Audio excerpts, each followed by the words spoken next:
고린도전서 강의 두 번째 말씀입니다. 예수님은 세 가지 만남을 통해서 모든 것을 주십니다 라는 제목으로 고린도전서 1장 4절 9절 말씀을 통해 은혜 받기 원합니다. 같이 말씀 읽겠습니다. 그리스도 예수 안에서 너희에게 주신 하나님의 은혜로 말미암아 내가 너희를 위하여 항상 하나님께 감사하노니 이는 너희가 그 안에서 모든 일 곧 모든 언변과 모든 지식의 풍족함으로 그리스도의 증거가 너희 중에 견고하게 하되 너희가 모든 은사에 부족함이 없이 우리 주 예수 그리스도의 나타나심을 기다림이라. 주께서 너희를 우리 주 예수 그리스도의 날에 책망할 것이 없는 자로 끝까지 견고하게 하시리라. 너희를 불러 그의 아들 예수 그리스도 우리 주와 더불어 교제하게 하시는 하나님은 미쁘시도다. 아멘. 인생은 만남입니다. 만남이 모여서 인생이 되는 것 같습니다. 처음에 태어났을 때는 바로 부모님과의 만남, 성장하면서 또 친구들과 만나게 되고, 그리고 이제는 나중에 이성과의 만남, 또한 우리 또 부부와의 만남, 또 나중에 또 이제 지나서 자녀를 낳으면은 또 자녀와의 만남, 끊임없는 만남이 연속 같습니다. 그러다가 죽으면 천국 아니면 지옥과의 만남이 이루어질 것입니다. 인생은 만남입니다. 우연한 만남은 없는 것 같습니다. 우리는 수많은 만남 속에서 인생을 살아갑니다. 그 중에서 가장 귀한 만남은 무엇보다도 예수님과의 만남입니다. 우리는 예수님과 세 가지 만남을 하게 됩니다. 첫째 만남은 바로 예수님이 이 땅에 오시는 초림을 통해서 마구간에 오셔서 예수님을 우리가 믿게 되잖아요. 예수님을 우리 인생의 구세주와 주인으로 믿음을 통하여 구원받게 되는 예수님과의 구원의 만남입니다. 두 번째는 바로 이 성령 안에서 예수님을 믿을 때 우리 안에 들어오신 성령 안에서 예수님을 더 알아가고 예수님과 동행하는 바로 실제적인 삶의 예수님과의 교제의 만남입니다. 마지막 예수님과의 만남은 사실 둘째 만남은 성령 안에서 우리가 살아가는 것이죠. 마지막 세 번째 만남은 초림으로 오셨던 예수님이 다시 이 땅에 재림하심을 통하여 영원한 영광 중에 우리가 들림받아 영원한 천국에서 예수님과 함께 살아가는 천국에서 만남일 것입니다. 오늘 본문은 이 세 가지를 말씀해주고 있습니다. 9절 말씀 읽겠습니다. 너희를 불러 그의 아들 예수 그리스도 우리 주와 더불어 교제하게 하시는 하나님은 미쁘시도다. 우리를 부르셨어요. 자녀로 불러서 우리 자녀로서 만나주시고 성령 안에서 우리가 교제하는 만남을 갖게 하시고 영원히 천국에 살아가는 바로 그 천국의 만남을 하나님은 이루어 가실 것이고 교제하게 하실 것입니다. 우리가 주와 더불어 교제하게 하시는 하나님, 바로 누가 하신 거예요? 성부 하나님이 예수님을 이 땅에 보내시고 우리를 구원으로 인도하심을 통하여 이 만남을 주선하시고 이루어 가신 것이 바로 하나님이신 줄 믿습니다. 하나님은 우리와 교제의 만남을 원하십니다. 첫 번째, 예수님과의 구원의 첫 만남을 통해 모든 것을 주님은 주시기를 원하십니다.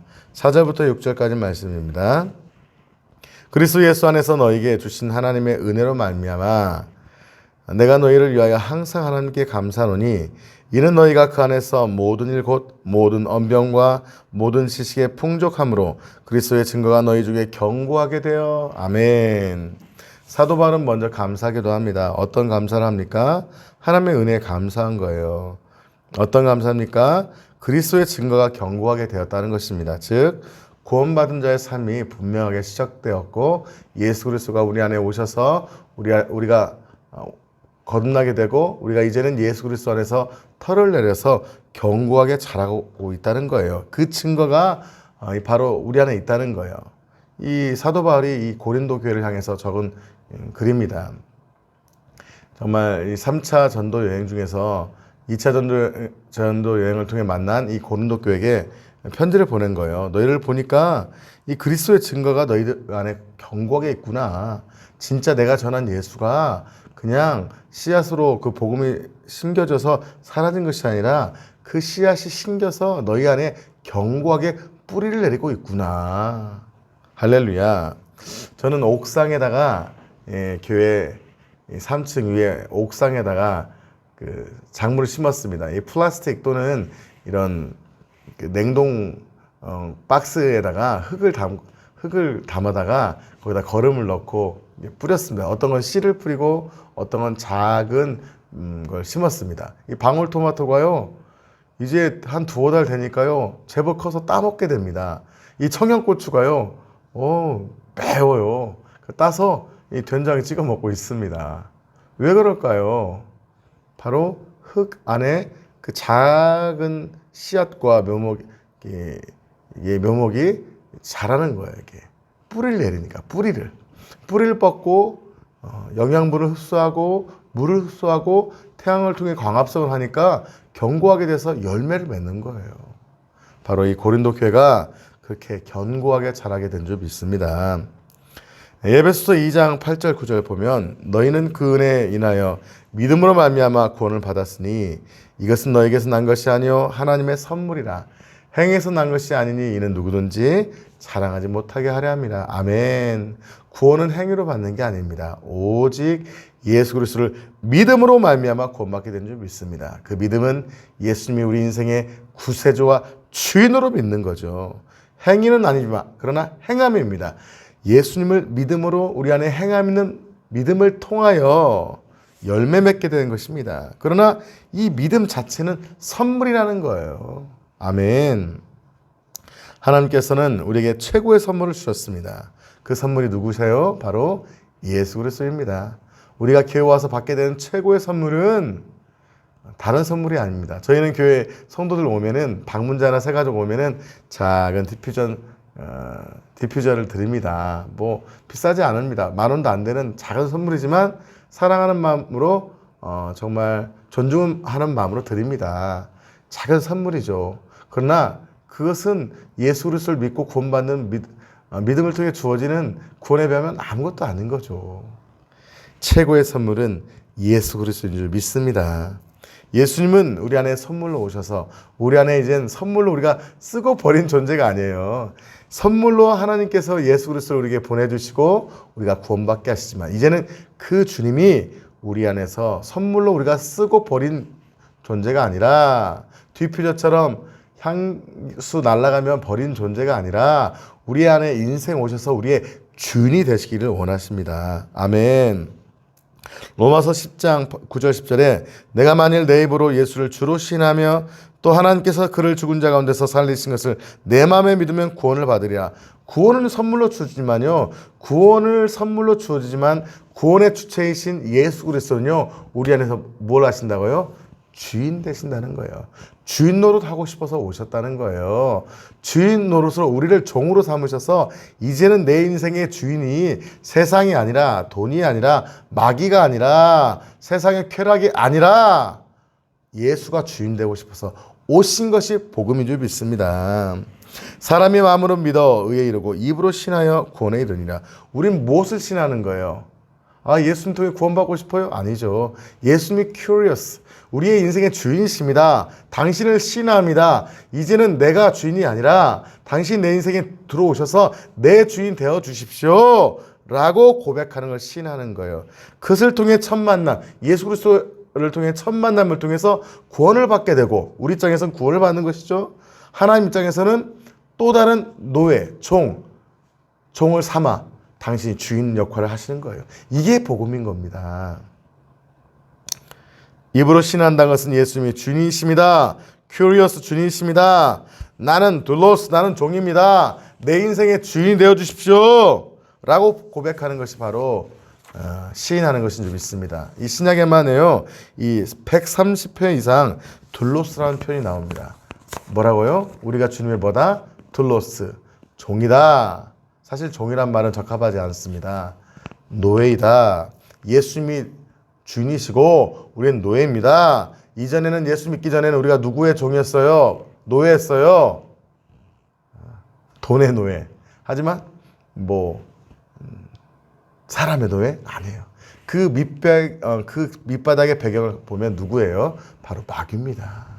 사단 마귀, 선악과를 따먹고 죄를 짓고 사단 마귀의 종이 돼버린 거예요. 노예가 돼버린 거예요. 죄의 종이 돼버린 거예요. 죄의 노예가 돼버린 거예요. 그러나 예수 그리스도께서 우리를 오심으로 첫 번째 만남을 통해 우리의 죄의 사슬을 끊어주시고 우리를 자녀 삼아 주신 줄 믿습니다. 자녀 이전에 뭐라고요? 우리가 예수님을 믿을 때 마귀의 노예에서 예수님의 노예가 되고 예수님이 우리를 신부로 자녀로 양자 삼아 주신 줄 믿습니다. 이것이 복음입니다. 얼마나 놀랍습니까? 그래서 이것을 이렇게 표현하고 있습니다. 같은 고린도전서에서 7장 22절 23절 말씀에 주 안에서 부르심을 받은 자는 종이라도 주께 속한 자유인이요. 그러니까 그 전에 실제로 노예, 종으로서 주인을 섬기는 하층민이었다고 하더라도 너희는 자유인이 되었다는 거예요. 누구 안에서? 예수 그리스도 안에서. 또 그와 같이 자유인으로 있을 때 부르심을 받은 자는 그리스도의 종이라.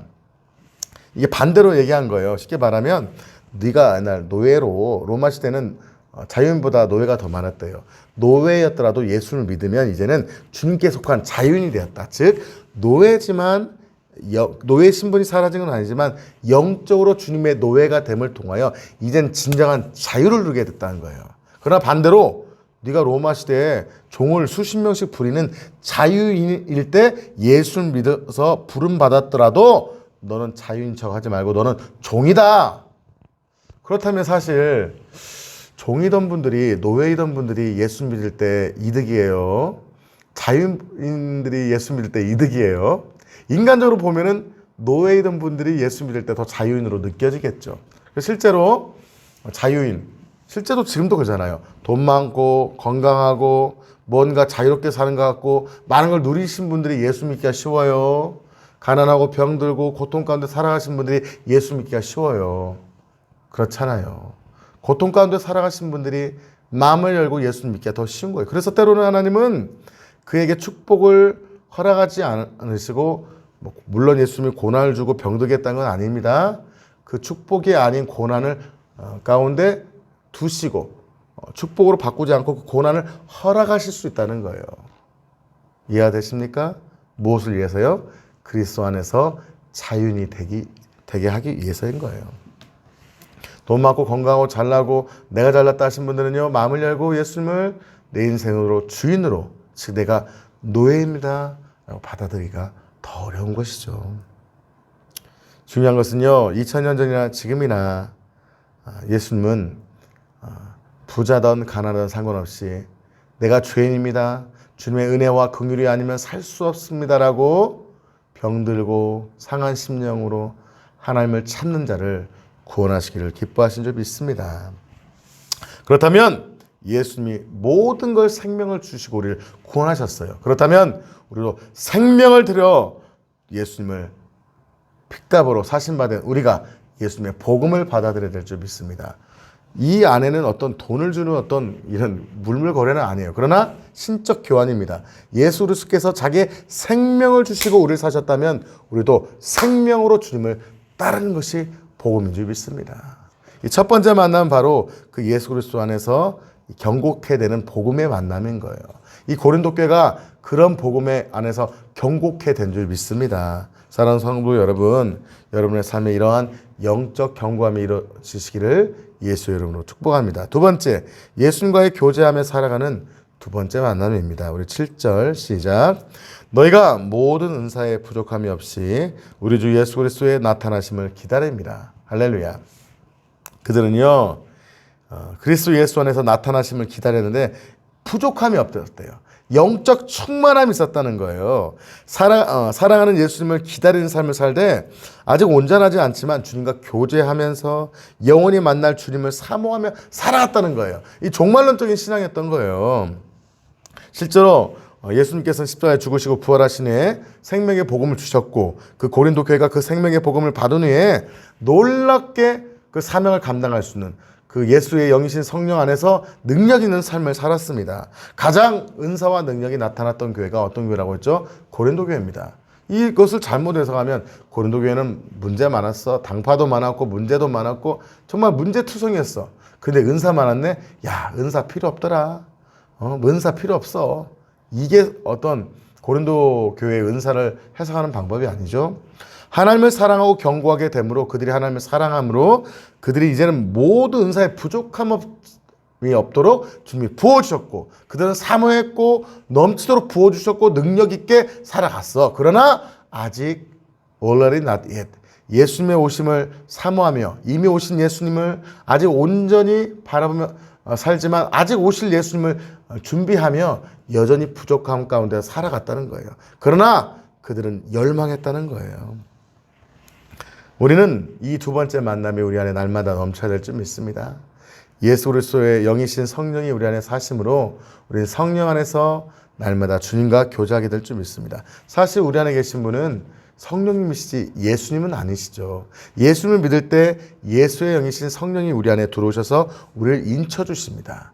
그리고 그 성령님이 뭘 하십니까? 나를 따르라 아니잖아요. 그 성령님 하신 일이 무엇입니까?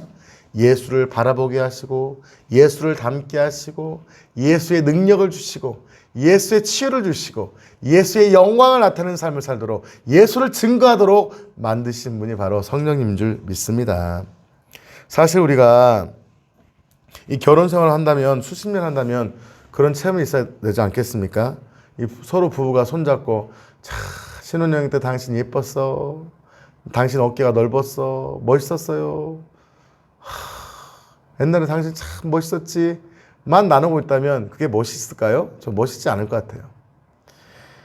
신혼여행을 얘기하는 것보다 이제는 철없는 자녀를 낳아 기르는 과정에 산전수전을 이야기하고 아이가 크면서 일어나는 그 조촐한 그 기쁨을 나누고 아이들이 처음에 걸었을 때 그리고 학교 다니면서 열심히 공부하던 시절들 대학교를 다니고 졸업하고 그 자녀가 커서 이제는 결혼해서 또 다른 자녀를 양육하는 모습들 둘이 하나가 되기 위한 그 수많은 과정의 어려움과 힘듦을 통해서 극복했던 이야기들 그때 신혼여행 때보다는 남자는 배도 더 나오고 아내는 얼굴에 주름이 더 있을지 모르지만 바로 그것이 결혼의 묘미가 아닐까요? 마찬가지인 것 같습니다.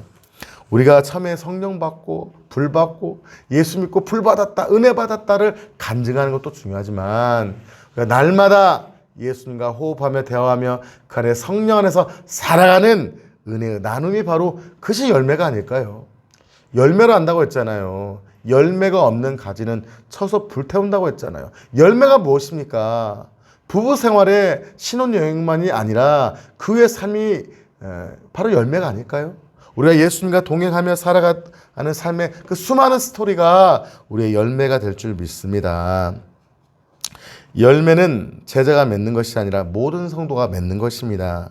이러한 풍성함이 고린도 교회에 있었습니다. 요한복음 10장에 보면 나는 포도나무요 너희는 가지라 그 안에 내가 그 안에 거하면 사람이 열매를 많이 맺나니 나를 떠나서는 너희가 아무것도 할 수 없습니다. 이 포도원의 주인이 바로 하나님이십니다. 이 포도원의 포도나무가 누구예요? 예수님으로 비유하신 겁니다. 예수님의 그 포도나무에 뭐가 붙어 있으면 그 줄기 대신 예수님의 뿌리 대신 예수님의 가지가 붙어 있으면 열매를 많이 맺는 거예요. 바로 우리가 가지로서 예수님에 꽉 붙어 있기만 하면 예수님으로부터 모든 양분을 빨아들이게 되는 줄 믿습니다. 태양의 강렬한 광합성을 내가 만듭니까? 태양 또한 이 줄기로부터 빨아들이는 그 물과 영양분을 내가 가져옵니까? 아니잖아요. 태양도 주님이 주시고 하나님이 주시고 또한 이 양분도 수분도 다 하나님이 주시는 거예요. 나는 뭐 하기만 하면 되는 거예요? 붙어 있기만 하면 되는 거예요. 붙어서 예수님만 바라보고 예수님을 의지하면 되는 거예요. 그래서 한 유명한 목사님이 예수님을 바라보자. 예수님과 24시간 동행하자 운동을 벌이시더라고요. 참 온유하시고 인품이 좋으신 목사님이신데 그분은 항상 예수님과 24시간 동행하자는 것입니다. 사실 예수님과 동행하는 건 아니죠. 성령님과 동행하는데 내 안에 계신 성령님이 예수를 바라보게 하기 때문에 예수님과 동행하는 것처럼 느끼는 것이죠. 그래서 예수님과 24시간 동행하자, 성령님과 24시간 동행하자 이건 동일한 말씀입니다. 그러나 분명한 것은 우리가 예수님께 붙어 있을 때 예수님과 동행할 때 열매 맺게 될 줄 믿습니다. 우리가 예수님을 믿고 구원의 선물을 받고 두 번째 예수님을 믿고 그분과 동행함으로 그분으로부터 열매를 맺는 삶으로 변화되게 될 줄 믿습니다. 그런 과정 가운데서 주님 우리에게 필요한 모든 것을 때마다 일마다 기도할 때마다 넘치도록 부어줄 줄 믿습니다. 또한 마지막으로 우리는 예수님과 영원히 살아갈 천국을 통해서 모든 것을 주실 것입니다. 우리 7절, 8절 시작. 너희가 모든 은사에 부족함이 없이 우리 주 예수 그리스도의 나타나심을 기다림이라.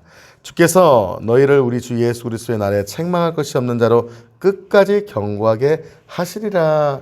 이 은사가 부족함이 없이 넘치도록 때마다 일마다 하나님이 부어주셨다는 것이죠. 대학생이 학교 다닐 때 필요한 학비도 주시고, 부모가 어떤 때마다 뭐도 주십니까?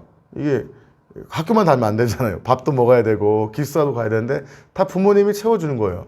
물론 학생이 알바할 수도 있지만 여튼 채워주시는 거예요. 하나님은 은사가 부족함 없도록 그들 믿음 생활할 수 있도록 부어주셨어요. 그런데 그들은 뭘 기다렸다는 거예요? 은사와 능력을 받고 문제 해결하고 잘 먹고 잘 살았더라 끝. 이건 기복주의 신앙이죠. 이 고린도 교회는요, 잘 먹고 잘 살기 위한 것이 목적이 아니라 그 은사와 능력 가운데 병 고치고 치유하고 교회 부흥시킨 것이 본질이 아니라 그리스도의 나타나심을 기다렸대요. 얼마나 아름다운 신앙입니까? 재림 신앙인 거예요. 건전한 종말론 신앙. 제가 건전한 종말론 신앙을 설교를 시작했잖아요. 이 건전한 게 중요합니다. 이게 초대교회 때 너무 힘들었잖아요. 그러다 보니까 이 건전하지 않은 종말론들, 이 세대주의 종말론처럼 막 임박한 종말론을 외치다가 나중에는 뭐가 됩니까? 임박한 종말론을 믿고 매일을 종말을 준비하며 살아가는 삶 자체는 귀한 거예요. 그런데 문제가 뭐냐면 내일 오실 거야, 올해 안에 오실 거야 하고 생계를 버려버린 겁니다. 1992년 다미성교회 때 어떻게 했습니까? 이장님 씨가 막 주님 모신다 해서 92년도에 사람도 모아서 수만 명이 모였잖아요. 결과 오셨어요? 안 오셨어요? 안 오셨잖아요. 그때 제가 또 신문기사를 보니까 94년도는 지금보다 화폐 가치가 4배, 5배 높았습니다. 그때 1,000만 원이면요, 그때 1억이면요, 지금 10억의 가치가 있습니다. 근데 그 당시에 그 다미성교회에 속한 어떤 계좌에 현금이 34억이 있었대요. 그럼 이장인 씨는 오실 주님을 믿었던 거예요? 안 믿었던 거예요? 안 믿은 거죠. 거짓 복음이었죠. 잘못된 이런 시한부 종말론 때문에 문제는 건전한 종말론이 외면당하는 거예요. 신천지 때문에 천국에 대한 거부 반응이 생기는 거예요. 이 시한부 종말론 때문에 정말 재림하면 싫은 거예요. 잘못된 거예요. 그러나 고린도 교회는요, 다시 만날 세 번째 만남, 영원히 함께 예수님과 함께 천국에 사실 것들을 준비하면서 다시 오실 예수님을 기다렸다는 거예요. 할렐루야. 이 재림신앙은 귀한 신앙, 영적 신앙인 줄 믿습니다. 8절에 보면 주께서 너희를 우리 주 예수 그리스도의 날에 책망할 것이 없는 자로 끝까지 견고하게 하시리라. 그리스도 예수의 날이 어떤 날입니까? 예수님이 다시 재림하셔서 전천년이냐 후천년이냐 무천년이냐 신학적 이론, 교리 떠나서 그 교리는 틀릴 수도 있고 맞을 수도 있어요. 그러나 중요한 것은 예수님이 재림하신다는 것은 교리가 아닙니다. 그건 분명한 이론의 교리가 아니라 다양한 주장이 없고 분명한 하나님의 진리인 줄 믿습니다. 예수님은 머지않아 오실 것입니다. 저는 성도님께 가르칩니다. 예수님이 곧 오십니다. 그건 위험하다고요. 곧 오실지도 모릅니다. 몰라요. 그러나 우리는 내일 예수님이 오실 것처럼 살아가자. 아멘. 사랑하는 성도 여러분, 우리는 예수님이 1년 안에 오실지 10년 안에 오실지 몰라요. 우리의 삶 전체는 그리스도와의 만남의 날에 대한 간증이 돼야 됩니다. 그날 우리는 칭찬받게 될 것이고, 사랑하더라, 사랑한 딸아, 네가 이 땅에서 나를 위해서 복음 위해서 수고했구나. 우리의 눈물을 닦아줄 그날을 소망하며 살아가야 될 줄 믿습니다. 이런 자는 주님을 만나지 못할 것입니다. 예수를 믿는다고 하면서도 죄를 짓고 회개하지 않고 날마다 교만하고 하나님의 음성을 듣지 못하고 하나님의 인도함을 받지 못하고 내 뜻 내 방법대로 살아가는 그는 주님 앞에 들림받지 못할 것입니다.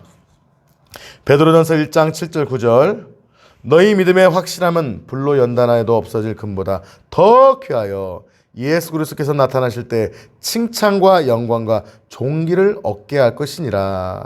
이 베드로 사도는 그런 신앙, 불로 연단해도 없어질 금보다 더 귀한 신앙이 바로 예수 그리스도 위에 세운 신앙이라고 했던 거예요. 저와 여러분의 신앙이 바로 베드로 사도가 고백했던 것처럼 예수 그리스도 반석 위에 세워져야 될 줄 믿습니다. 고린도 교회가 바로 그런 교회였습니다. 예수를 너희가 보지 못하였으나 사랑하는도다. 이제도 보지 못하나 믿고 말할 수 없는 영광스러운 즐거움으로 기뻐하니 믿음의 결국 곧 영혼의 구원이라. 누가 구원받는다고요? 예수 믿는 자요? 그럼 예수 믿는 자가 어떤 자라고요? 예수를 보지 않았어도 사랑하는 자인 거예요. 예수를 사랑하지 않는 자는 저주받는다고 말씀하고 있습니다. 예수를 사랑하고 영광스러운 즐거움으로 기뻐하며 예수님을 사랑하며 기뻐하며 예수님이 오실 날을 준비하며 사모하는 그가 바로 예수님 오셨을 때 구원받을 신앙인 줄 믿습니다. 사랑하는 성도 여러분, 말씀을 마치고자 합니다. 고린도 교회는 이러한 풍성함이 있었습니다. 그들에게는 예수님을 믿고 그 신앙이 견고하게 뿌리를 내려서 예수 안에 세워졌습니다. 그리고 그들은 각종 은사와 열매를 맺으면서 성령 안에서 성령의 은사와 능력이 나타나며 예수의 영이신 성령 안에서 능력 있는 삶을 살아갔습니다. 그리고 그들은 또한 오실 주님을 예비하며 사모하며 살았습니다. 그러나 문제는 여전히 고린도 교회는 문제가 있었어요? 없었어요? 있었습니다. 수많은 갈등과 문제가 있었습니다. 바로 우리의 모습을 보는 것 같지 않습니까? 하나님을 사랑하고 진리 가운데 거하며 성령 안에서 은혜와 능력을 받고 주님 오실 날을 소망하며 천국을 소망하며 살아가지만 여전히 우리 안에는 인격적인 문제가 있잖아요. 교회 안에 관계의 어려움이 있잖아요. 여전히 넘어서지 못한 죄 문제가 있잖아요. 그러나 소망을 가지십시오. 예수님은 여전히 문제 가운데 있는 고린도 교회를 향한 하나님의 사랑을 말씀하시며 그들이 더욱 견고하게 믿음에 설 수 있도록 말씀으로 가르치고 지도하십니다. 사랑하는 성도 여러분, 우리도 고린도 교회처럼 더 주님을 사랑하고 주님이 주신 그 모든 것을 구원과 축복과 은혜를 받아 누리되 영원한 천국을 소망하며 우리 안에 있는 연약함과 죄악의 모습들을 끊어버리며 날마다 거룩함으로 주님을 닮아가시는 귀한 주의 종들 되시기를 예수의 이름으로 축복합니다. 다음 주부터는 본격적으로 고린도 교회의 문제를 사도 바울이 지적합니다. 고린도 교회의 장점을 칭찬하며 또한 부양시키고 있습니다. 그 말씀을 통하여 우리 안에는 죄악된 모습들을 끊어버리고 우리 안에는 장점, 하나님 주신 은혜와 능력을 더 살려서 하나님 앞에 귀하게 사용되시는 귀한 주의 종들 되시기를 예수의 이름으로 축복합니다. 하나님 감사합니다. 우리는 천국 티켓 따놓고 내 마음대로 이 땅을 살아가는 존재가 아닙니다. 내 안에 예수의 생명을 받아들여 이젠 예수의 생명 안에 날마다 주님과 동행하는 삶을 살기 원합니다. 큐리오스, 내 인생의 주인 되신 예수를 사모하며 둘로스, 나는 종입니다. 노예입니다. 내 삶을 드립니다. 고백하며 주님과 동행하는 날마다 거룩함을 살아가는 귀한 주의 종들 되시도록 축복하여 주시옵소서. 고린도 교회처럼 여전히 문제 많고 여전히 연약한 성도들이지만 우리 안에 연약함을 이제는 끊어버리고 결단하고 회개하고 하나님이 주셨던 은사와 능력을 불리듯 일으켜 더 큰 귀한 능력으로 사용되는 귀한 주의 종들로 축복하여 주시옵소서. 우리 교회를 그렇게 사용하여 주시옵소서. 존귀하신 예수 그리스도 이름으로 기도합나이다. 아멘.